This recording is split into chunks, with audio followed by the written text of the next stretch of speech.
Welcome to my channel with another new video. You are watching with Shyam. आज का नया topic है ताउते cyclone है, कितना खतरनाक है या कितना जोखिम भरा है, इसके बारे में अपनी चर्चा करेंगे। और मुझे उम्मीद है कि आप अपने घर पर अपने परिवार के साथ कुशल मंगल होंगे, सेहतमंद होंगे और उनका ध्यान भी रख रहे होंगे। आज के न्यूज़ में, अखबार में एक ही चर्चा है कि ताउते है वो कहाँ से आया है, कैसे बना है और कितना विनाशकारी होगा और कितना जान माल की हानि करेगा, इसके बारे में आज अपने चर्चा करेंगे। और ये जो भी कंटेंट है मैंने भारतीय मौसम विज्ञान संस्थान से लिया है और एक वर्ल्ड मेट्रोलॉजिकल ऑर्गेनाइजेशन के द्वारा जो वेबसाइट है उसमें से लिया गया है। तो इस पर चर्चा करेंगे आज की ये कितना खतरनाक है। अब बात करें अपने कि भारत के पश्चिम तट, मतलब भारत का जो पश्चिम तट है जिसमें केरल है, महाराष्ट्र है, कर्नाटका है, गुजरात है और राजस्थान का भी हिस्सा आता है। तो पश्चिम क्षेत्र में जो भी स्टेट आ रहे हैं उनमें कितना कहर बरपा रहा है, कितना बरपाया है, इससे संबंधित अपने सूचनाएं हैं वो पढ़ते रहते हैं। कल की बात, कल शाम 17 तारीख को 5:30 बजे तक कुछ वीडियो क्लिप हैं आपके सामने आई होगी या आपने देखी होगी कि गुजरात के तटीय क्षेत्रों में कितना नुकसान किया है। और वीडियो के अंदर ये भी दिखाया जा रहा है कि बहुत तेज़ हवाएं चल रही है, साथ में बारिश भी हो रही है। तो इसी को मद्देनज़र रखते हुए क्या ये राजस्थान के और मध्य प्रदेश के अंदर भी कहर बरपाएगा? भारत सरकार ने राजस्थान और मध्य प्रदेश है इसमें हाई अलर्ट किया हुआ है कि यहाँ पर जो भी है, जो सुरक्षा संबंधित बंदोबस्त हैं वो कर लिए जाएं।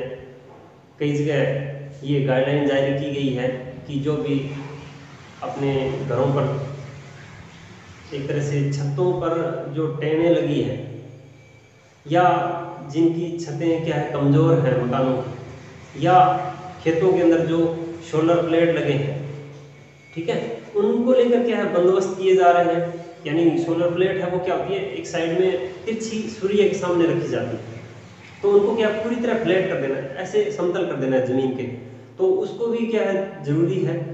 अगर ये आपको सूचना मिले तो ये इतना मैं सौभाग्य समझूंगा कि आप मेरी सूचना को लेकर इस तरह से आप भी बंदोबस्त कर पाएंगे। इसके अलावा आपने बात करते हैं, प्रशासन ने भी बहुत सारे बंदोबस्त किए हैं। कोरोना जो आइसोलेट है या जो भी हॉस्पिटल है या मेडिकल इंफ्रास्ट्रक्चर जो भी मटेरियल है उनका भी बंदोबस्त किया गया है और जनरेटर की व्यवस्था की गई है कि लाइट चली जाए तो वहाँ पर इस तरह की कोई अव्यवस्था भी ना हो। तो बहुत सारी बातें हैं जो इसे लेकर क्या है हाई अलर्ट की गई है। अब बात करते हैं अपने, क्या ये ताउते हैं, ये आपने कभी नाम सुना है? यानी हमारे भारत के अंदर ताउते शब्द का कोई अर्थ निकलता ही नहीं है, यानी ये अपने देश का नाम या शब्द है ही नहीं। तो फिर ये कहाँ से लिया गया हो, ये भी आपके दिमाग में ये बात आती होगी। ताउते क्या शब्द है, इसके बारे में थोड़ी चर्चा करें।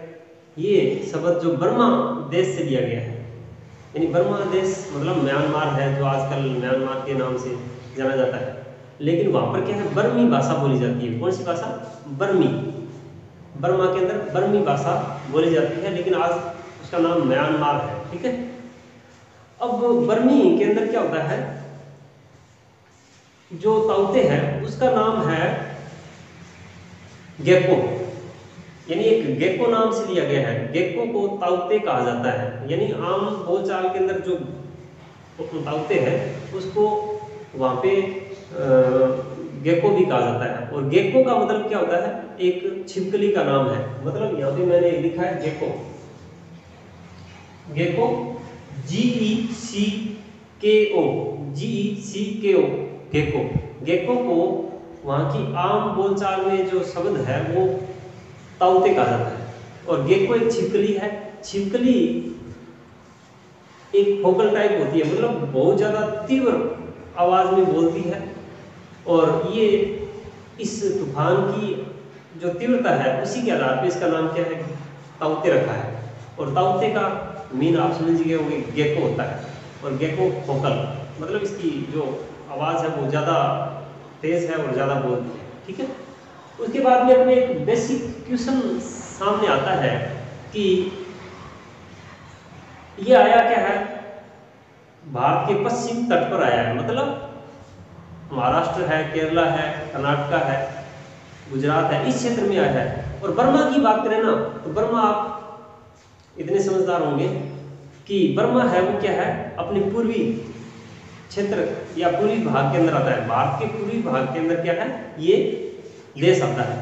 तो एक लॉजिकल सा प्रश्न आपके सवाल में या जहन में उठता है कि क्या बर्मा वाला शब्द है वो हमारे अरब सागर में उठने वाले इस ताउते या इस साइक्लोन से संबंधित है क्या। तो इसके बारे में भी ये कुछ फैक्ट है, उसके बारे में आपको बताना चाहूँगा कि जैसे मान लो एक संस्थान है हमारे देश के अंदर, यानी IMD, इंडियन मेट्रोलॉजिकल डिपार्टमेंट, ठीक है। एक होता है, दूसरा वर्ल्ड मेट्रोलॉजिकल ऑर्गेनाइजेशन यानी WMO। ये WMO है वो विश्व के अंदर जितने भी मौसम विज्ञान संबंधी जितने भी जो सूचनाएं हैं वो एक तरह से क्या करता है, उनको चेक करता है, यानी उस पर क्या है, निगरानी रखता है मौसम का। तो उसी के आधार पर क्या है, WMO है वो हमारे IMD को क्या करता है, रिपोर्ट करता है।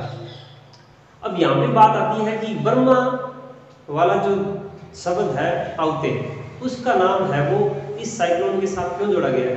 इसका भी एक कारण है, क्योंकि हिंद महासागर या ये मानिए कि भारत के यानी जो एक तरह से जो बंगाल की खाड़ी है और दूसरी साइड में जो क्या है, अरब सागर है, मतलब इसके अंदर हिंद महासागर के 13 देशों ने एक संगठन बनाया हुआ है। कितने देशों ने, 13 देशों ने। जैसे इधर अपने पूर्वी क्षेत्र की बात करें तो मलेशिया है, बर्मा है, भूटान है, मलेशिया के अलावा अपने और भी जो देश है वहाँ के आते हैं। इसके अलावा अपने बात करें पश्चिम में, पश्चिम के अंदर अपने यमन है, ओमान है, इस तरह के देश आते हैं। और इन 13 देशों ने क्या है, एक संगठन बनाया हुआ है कि जब भी कोई हमारे हिंद महासागर में से जो तूफान उठेगा, उस तूफान का नाम हमारी क्षेत्रीय भाषाओं के शब्दों पर ही लिया जाएगा। जैसे पहले भी क्या है, निसर्ग है, फेणी है, ये तूफान आए हैं और ये शब्द क्या है वहाँ से लिए गए हैं। इस बात को आप अच्छी तरह समझ रहे होंगे। ये एक तरह से आम बोलचाल में बोले जाने वाले इन देशों के शब्दों से ही ये साइक्लोन के नाम रखे गए हैं। तो यहाँ पर क्या करें, एक बात और भी समझ लें कि जो फेणी है और निसर्ग है, ये पहले अपने तूफान आ चुके हैं, इसके बारे में और भी चर्चा करेंगे आगे इसमें। अब बात करते हैं ये कि इस जो चक्रवात का जो उद्गम है वो कहाँ से हुआ है और ये किस तरह से बनता है और ये कितना खतरनाक है, और खतरनाक है तो फिर क्यों है, इसके बारे में अपनी चर्चा करते हैं। यहाँ पर बात करें, मैं एक डायग्राम बनाया है जो मौसम विभाग के वेबसाइट से लिया है, ठीक है। तो ये क्या है, पूरा का पूरा क्या है, ओशियन वाटर है, ठीक है। ओशियन वाटर है और वो क्या है, सूर्य की धूप से गर्म हो जाता है, ठीक है।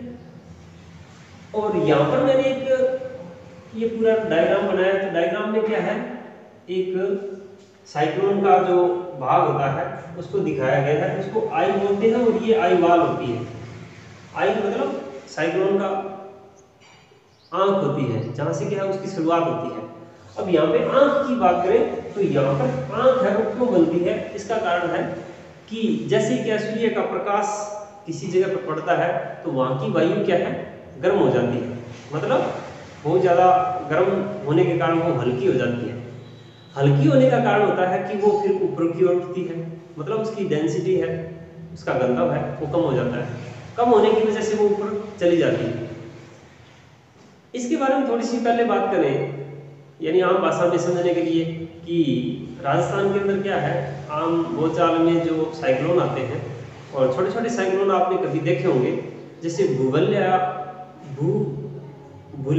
मतलब भंगुलिया, एक आम बोलचाल का शब्द है भंगुलिया। भंगुलिया है हमारे आसपास क्या है, गर्मियों के दिनों में आते हैं, सर्दियों में नहीं आते हैं, गर्मियों में आते हैं। और गर्मियों में आने का कारण क्या है, टेम्परेचर का बढ़ना। जैसे ही टेम्परेचर बढ़ता है तो वहाँ पर जो वायु होती है वो गर्म हो जाती है, गर्म होने की वजह से वो क्या है, ऊपर उठती है। और ऊपर उठने के साथ में क्या, वहाँ पर उस जगह को भरने के लिए या उसकी जगह लेने के लिए आसपास के वातावरण की वायु है वो भी वहाँ पर इकट्ठी हो जाती है, और वो भी क्या, गर्म होकर वापस ऊपर की ओर उठती रहती है। तो इस तरह से एक चक्कर चलता है, और इस चक्कर की वजह से क्या, साइक्लोन बनता है। तो साइक्लोन समझने के लिए मैं यहाँ पे एक बात करूंगा कि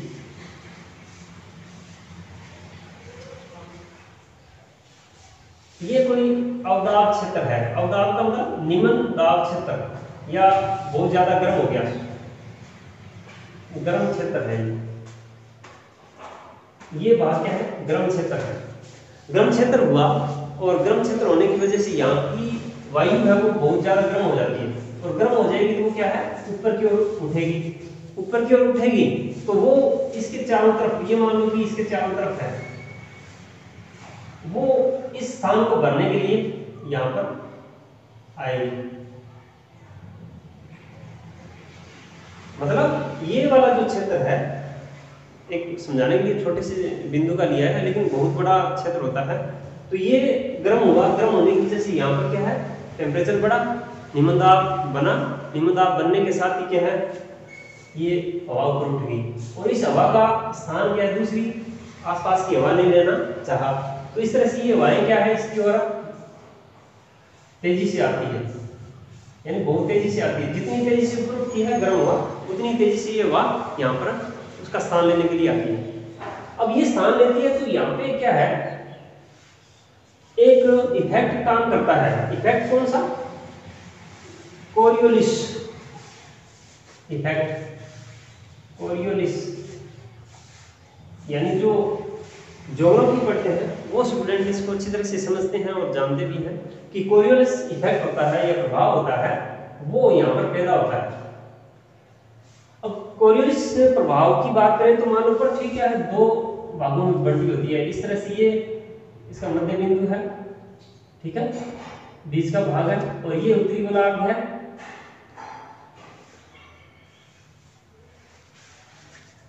गोलार्ध, और ये दक्षिण गोलार्ध है,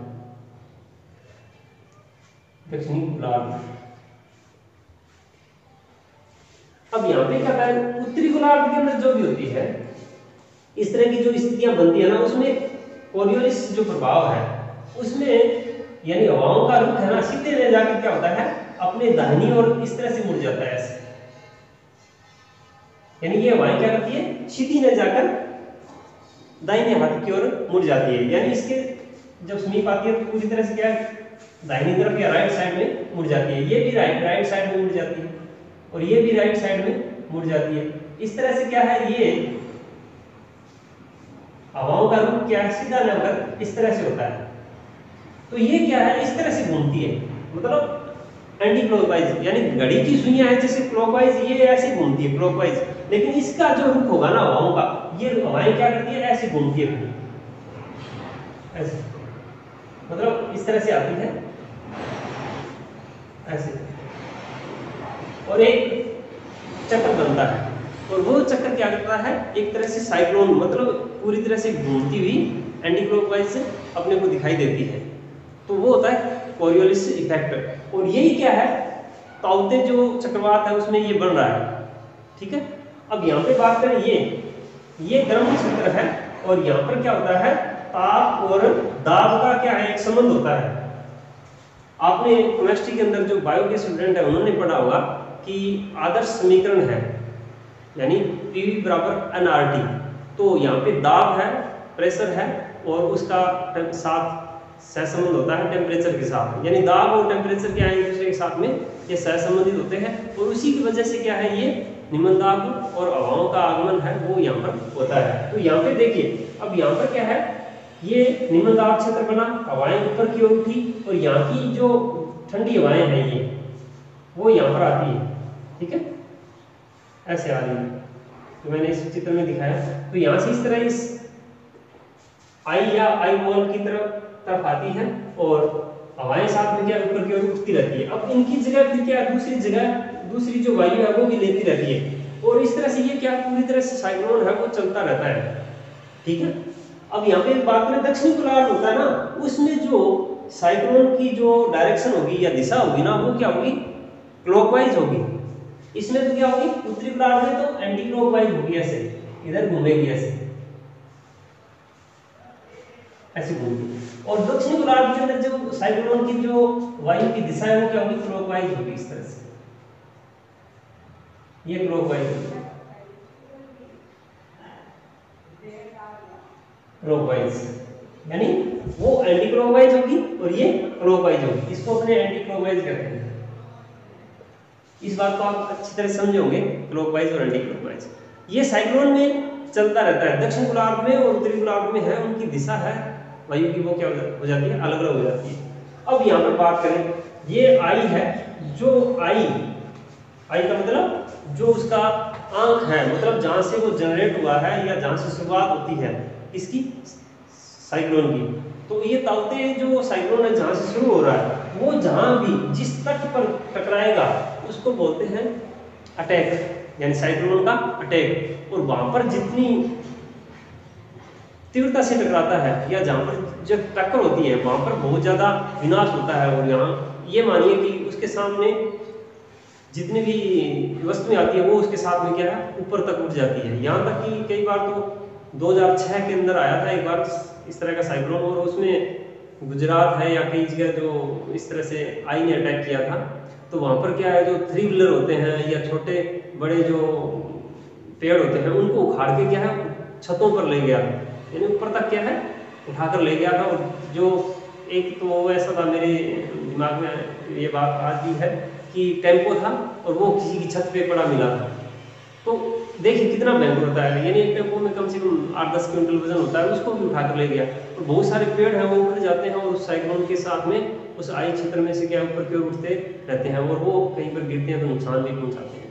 तो ये इतना भयंकर होता है, जहाँ पे अटैक होता है ना वो सबसे खतरनाक होता है। इसके अलावा इसकी जो प्रास होती है ना, यहाँ से लेकर ये या इधर से, वो लगभग क्या होती है 15 से 18 किलोमीटर तक होती है, यानी 15,000 मीटर से लेकर 18,000 मीटर, या फिर किलोमीटर की बात करें तो 15 या 18 किलोमीटर के लगभग ये इसकी रेंज होती है।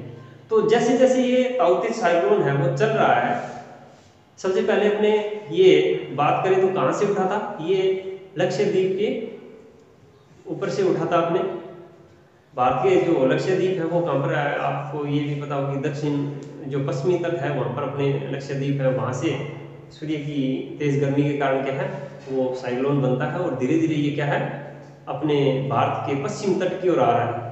लेकिन यहाँ पे एक सोचने वाली बात है, इससे पहले एक जो IMD है, मतलब इंडियन जो मेट्रोलॉजिकल डिपार्टमेंट है इंडिया का, उसके अनुसार बात करें ना तो जितने भी जो अपने साइक्लोन आते हैं उनका रेशो क्या होता है, मतलब 4:1 का होता है। मतलब 5 अगर साइक्लोन आते हैं तो वो क्या है बंगाल की खाड़ी में क्या है 4 बंगाल की खाड़ी में आते हैं और उसकी एवज में एक ही क्या है अरब सागर में आता है। और अब की बार जो ताउते चल रहा है उसकी एक खास बात और है, मतलब अपने इंडिया की बात करें ना, ये इंडिया है, यहां पर क्या है यहां से साइक्लोन आता है और वो क्या समुद्र यहां में आकर क्या है ऐसे करते हुए यमन की तरफ चला जाता है। किस ओर चला जाता है, यमन की तरफ चला जाता है। और अब की बार क्या हुआ, ये इस दिशा में नहीं जाकर क्या है ये अपने भारत के तरफ आ रहा है। और इसने क्या है पहले केरला पे अटैक किया था, फिर अपने कर्नाटक में, महाराष्ट्र पे, गोवा पे और गुजरात पे। ये कल शाम मतलब 17 तारीख को 5:30 बजे आपके पास जो क्लिप आई है वो 5:30 की स्थिति है कि वहाँ पर बहुत ज़्यादा हवाएं तेज चल रही थी, वहाँ पे नुकसान भी हुआ, लेकिन प्रशासन है वो पहले से ही सजग था। अब यहाँ पे एक छोटी सी और बात करते हैं। कई बार अपने बोलचाल में कह देते हैं कि इंडिया के अंदर बहुत सारे सैटेलाइट हैं, वो इसरो छोड़ रहा है, लेकिन आम आदमी को ये पता नहीं होता कि क्यों छोड़ रहा है। और वो उल्टा ये कहते हैं कि इसरो को क्या छोड़ने की जरूरत है, बहुत सारे पैसे हैं इसमें बर्बाद होते हैं, मेडिकल इंफ्रास्ट्रक्चर बढ़ा लेना चाहिए, ठीक है, सड़कें बनानी चाहिए, स्कूल खुलवाने चाहिए, मतलब विकास की बातें करते हैं। लेकिन यहाँ पर ये भी सोचने वाला है, ये जो जानकारियाँ मिलती है हमें, वो उन्हीं सैटेलाइट के द्वारा आज हमें ये प्रोवाइड होती है, या सैटेलाइट हमें प्रोवाइड करवाता है। और उसी की वजह से देखिए आज अपने क्या 4 दिन से पहले ही आज पता लग गया कि क्या क्या होने वाला है, और जो एकदम स्टिक भी बैठ रहा है। मतलब पहले अलर्ट किया था केरला कि वहाँ पे इस तारीख को साइक्लोन आ सकता है और आप इस तरह के बंदोबस्त कर लीजिए, ठीक है। इसी प्रकार फिर कर्नाटका है, महाराष्ट्र है, गोवा है, गुजरात है, इस तरह की ये क्या है बंदोबस्त है, और उनको हाई अलर्ट किया जा रहा है। लेकिन अब यहाँ पे बात रही, क्या मध्य प्रदेश और राजस्थान के अंदर भी आएगा, ठीक है, इसके बारे में थोड़ी और चर्चा करेंगे। इससे पहले इसको समझ लीजिए। अब यहाँ से क्या होता है, टेम्परेचर बढ़ा, टेम्परेचर बढ़ने के साथ में क्या है, यहाँ पर ये हवा ऊपर उठी, बाहर की यहाँ की ये जो हवा है उसका स्थान ले लेगी, और स्थान लेने के साथ में ये क्या है, एंटी क्लॉकवाइज डायरेक्शन में वायु है या हवा है वो घूमती है। अब एक लॉजिक सा प्रश्न हमारे ध्यान में यहाँ पे ये भी आता है कि क्या बारिश होती है वो कहाँ से होती है। अब बारिश की बात करें तो यहाँ पर ये जो मैं दर्शा रहा हूँ ये क्या है, समुद्र है, समुद्र का पानी है, जहाँ पर सूर्य की रोशनी गिरती है, टेम्परेचर बढ़ता है, तो वहाँ की जो पानी है भाप के रूप में हवा में चला जाता है, या हवा क्या है पानी से भरी हुई या पानी से लैस होती है। और वो हवाएं क्या है, जैसे यहाँ पर हवाएं इसकी ओर आती है और ऊपर उठती है, तो यहाँ पे क्या होता है विद वाटर होता है, या साथ में पानी लेके आती है, साथ में पानी होता है। अब ये पानी है ना, ये साथ में चढ़ता है ऊपर की ओर, ऊपर चढ़ने के साथ में क्या है, ऊपर जाके ये आउट फ्लो हो जाता है, मतलब यहाँ से क्या है दूर दूर तक चला जाता है पानी, ये यहाँ तक ऐसे आउट फ्लो हो जाता है। आउट फ्लो होने के बाद में जब उसमें कंडेंसन होगा या संघनन होगा, तो संघनन के साथ में क्या है बारिश भी होती है, और जब वो बारिश गिरती है तो वहाँ पर भी बहुत तेज वर्षा के कारण क्या है बाढ़ तक आ सकती है, क्योंकि जितना ज़्यादा ऊपर पानी जाएगा उतनी ही ज़्यादा क्या है बारिश होगी, और उतनी ज़्यादा बारिश होगी तो वहाँ पर जो स्थितियाँ हैं या जो परिस्थितियाँ हैं वो क्या होगी, बाढ़ वाली हो जाती है, और पानी बहुत ज़्यादा अचानक गिरने लगता है, तो ये यहाँ पर बाढ़ का प्रकोप भी हो जाता है। अब एक बात और करें कि ये जो वार्म एयर कूल्स लिखा है मैंने, इसी का मतलब यहाँ पे क्या है, जैसी हवा उठती है ना, ये वार्म एयर मतलब गर्म हवा है, वो क्या होती है ठंडी होती है। और जब भाप है, आपको पता है कि जब भाप है वो अगर ठंडी होती है तो एक तरह से क्या होता है, वो पानी का रूप धारण कर लेती है, और साथ में वहाँ पर बारिश भी होती है। तो एक तरह से चक्रवात है या साइक्लोन है जो ताउते हैं, ये इसी प्रकार का है जो बहुत तेज हवाओं के साथ में क्या बारिश करता हुआ आ रहा है, और जहाँ पर आई यानी उसका जो केंद्र बिंदु मतलब अवदाब क्षेत्र है, निम्न दाब क्षेत्र है, जहाँ टकराता है ना वहाँ पर क्या है बहुत ज़्यादा नुकसान या क्षति पहुँचाता है। यहाँ तक कि वहाँ की बहुत सारी वस्तुएं हैं वो साथ में अगर आ जाए तो वो भी उड़ जाती है। इसका उदाहरण अपने गर्मियों के अंदर जो राजस्थान में है, हरियाणा के अंदर है, आपने देखा होगा खेतों के अंदर रहने वाले ग्रामीण लोग होते हैं वो अच्छी तरह से जानते हैं। एक तो जब बबूलिया आता है या भूलिया आता है तो वहाँ के जो कणक के बनाए हुए गठरे होते हैं वो भी क्या साथ में ऊपर तक चले जाते हैं। ये प्रत्यक्ष रूप से आपको देखने को मिल सकता है, लेकिन शहर वाले सोचते हैं कि ऐसा हमारे तो नहीं होता। हाँ, वहाँ पे ऐसा नहीं होता, वहाँ पर तो मिट्टी उड़ने के लिए भी जगह नहीं है, मतलब कंकड़ पत्थर सीमेंट से इतनी जमीन को पक्का कर दिया कि वो हवा के रूप में ही वहाँ पर दिखाई देता है, और हवा है हमें दिखाई नहीं देती, इसीलिए वो मिट्टी का और वो एक तरह से मिक्सर नहीं होता तो वो अपने को कम दिखाई देते हैं। होता तो वहीं पर भी है। पर अब बात करें अपने कि गांव के अंदर जो लोग लकड़ी या कचरा है वो जलाते हैं, या कई बार क्या पराली है, पंजाब के अंदर पराली जलाई जाती है, तो पराली के अंदर भी ऐसा साइक्लोन बनता है जो लोग पराली जलाते हैं या कणक का जो कूड़ा है बच जाता है वो जलाते हैं, तो उन्होंने भी प्रत्यक्ष रूप से इस चीज़ को देखा होगा। तो वो एक अपने आप में एक्सपेरिमेंट है, कभी ऐसी परिस्थितियाँ आपको मिले तो वहाँ पर जाकर आप देख सकते हैं कि ऐसा कुछ रियल में होता है, तो वहाँ पर आपको रियल में भी दिखाई देता है। मतलब छोटे छोटे साइक्लोन बनते हैं वहाँ पर, जो भी गर्म हो, आग जलती है तो हवाएं गर्म होती है, गर्म होती है तो वहाँ पर भी क्या है साइक्लोन बनते हैं और आपको दिखाई देंगे। तो ये प्रत्यक्ष रूप से देखने वाला भी क्या है, एक साइक्लोन है। तो मैं ये समझता हूँ कि आपको ये समझ में आएगा।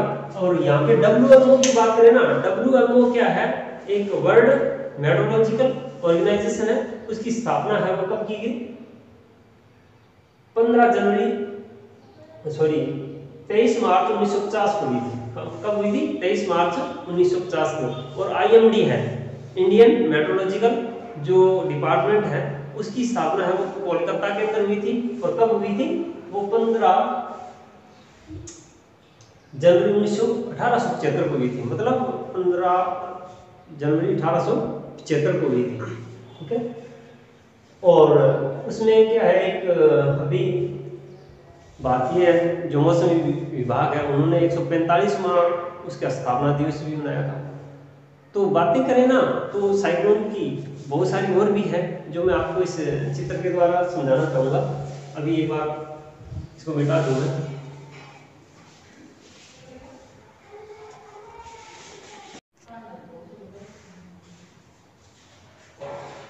ये इंडिया का मैप है, पर एक समझाने के तरीके से बना रहा हूँ, इतना अच्छा तो नहीं बना। पर यहाँ पे बात करें ना, ये अरावली पर्वतमाला है जो राजस्थान के अंदर है।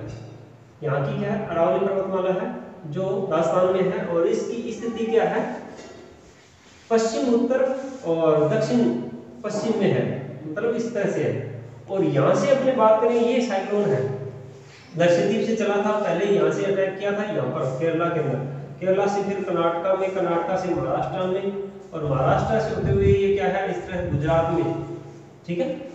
जो कल की स्थितियां हैं अपने बार बार अखबारों में भी आ रही है, न्यूज में आ रही है। तो कल 5:30 बजे मतलब 17 मई 2020 को ऐसे अपने यहाँ पर आया था गुजरात के अंदर, यहाँ पे अटैक किया था। बहुत ज़्यादा नुकसान भी हो रहा है और तेज हवाएं चल रही है, पर प्रशासन के बंदोबस्त के कारण इसमें कुछ कमी आई है।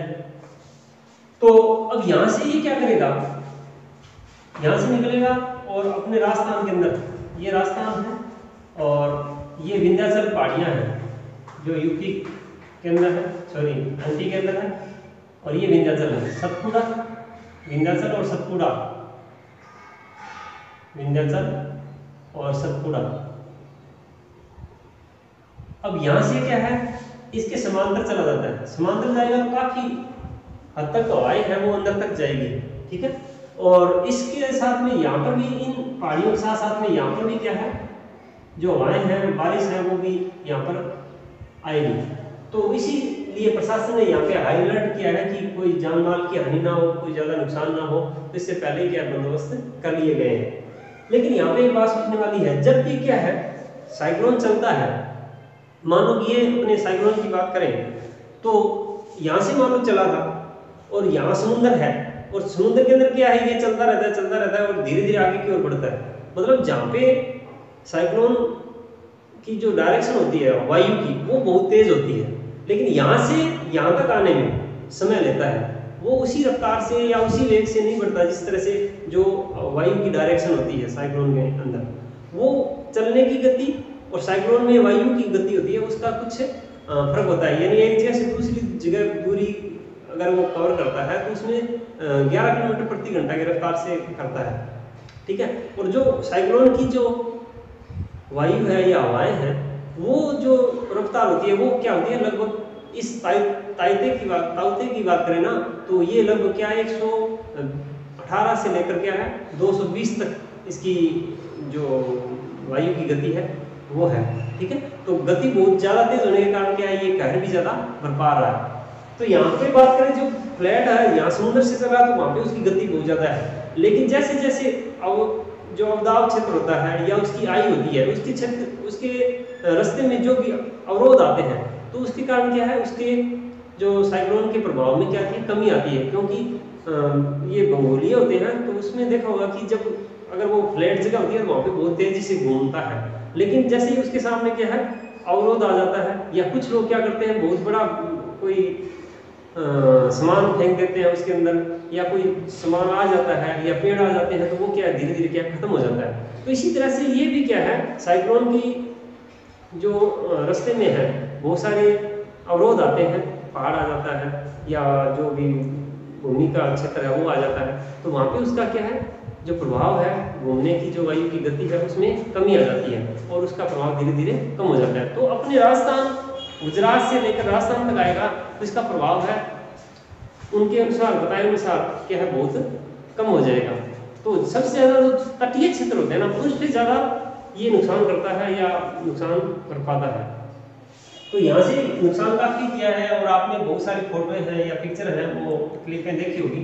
अब यहाँ से ये जाएगा ना तो यहाँ तक अपने अरावली पर्वतमाला के समांतर चला जाएगा, विंध्याचल सतपुड़ा के अंदर से चला जाएगा, और ये 18 से 20 तारीख मई की 18 मई 2020 तक क्या है ये यहाँ पर क्या है बारिश और तेज हवाओं के साथ में यहाँ पर ये आएगा या आगमन होगा।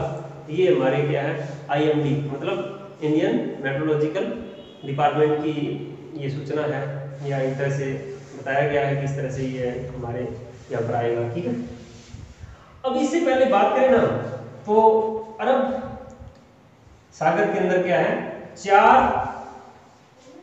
साइक्लोन आ गए हैं। तो पहला तो आया 2018 के अंदर मकालू नाम से आया था, और 2019 के अंदर क्या है वायु नाम से आया था, 2020 में क्या है निसर्ग नाम से आया था, और जो 2021 में आया है वो ताउते साइक्लोन है जो अभी चल रहा है। आज हाल ही में इसकी वजह से ठंड भी है, हवाएं भी चल रही है। तो ये ताउते हैं वो क्या है अपने 18 मई 2021 की बात करें तो ये चल रहा है, रनिंग में है। अब इसमें एक इम्पोर्टेंट बात और है, यानी मकालू है, वायु है, निसर्ग है, ये साइक्लोन जब भी आए थे ना वो साइक्लोन सारे क्या है यमन है, मस्कट है। ठीक है, ये मानिए कि पश्चिम जैसे पश्चिम दिशा के अंदर क्या है ये चले जाते हैं, ये अरब सागर से उठे थे और ऐसे करके इधर चले गए। लेकिन ताउते जो साइक्लोन है वो क्या है ये लक्षद्वीप मतलब पश्चिम तट के अरब सागर से क्या है वहां से चला था, और ये क्या है इंडिया की तरफ आ रहा है।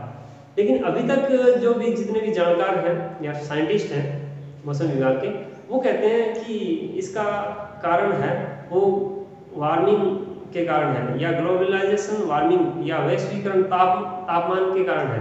मतलब जैसे उद्योग धंधों के कारण अपने जो तापमान बढ़ रहा है तो ये साइक्लोन है वो वहाँ से उठ रहे हैं। लेकिन अभी तक कोई स्पष्ट निर्धारण नहीं कर पा रहे कि इसका कारण क्या है। लेकिन ये भारत की तरफ आना है ना ये सबसे बड़ी अस्पष्ट स्थिति है कि क्यों आ रहा है क्यों नहीं आ रहा है। लेकिन ज़्यादातर ये वैश्वीकरण उष्मीय तापमान का प्रभाव है। ठीक है, तो इस बात को लेकर आप बड़े उत्सुक थे कि किस तरह से ये उठता है, कैसे आता है, कहाँ से आया था। तो इसके बारे में मैंने एक तथ्यात्मक जानकारी आपको दी है और आपके आने वाले समय में आपके काम भी आएगी, और जो भी पढ़ने वाले स्टूडेंट हैं उनके बारे में उनके लिए भी ये क्या है होने वाले एग्जाम है उनमें भी ये काम आएगी। तो आज का जो टॉपिक है आपको अच्छा लगा होगा, तो I request to you my channel subscribe like and share. Thank you.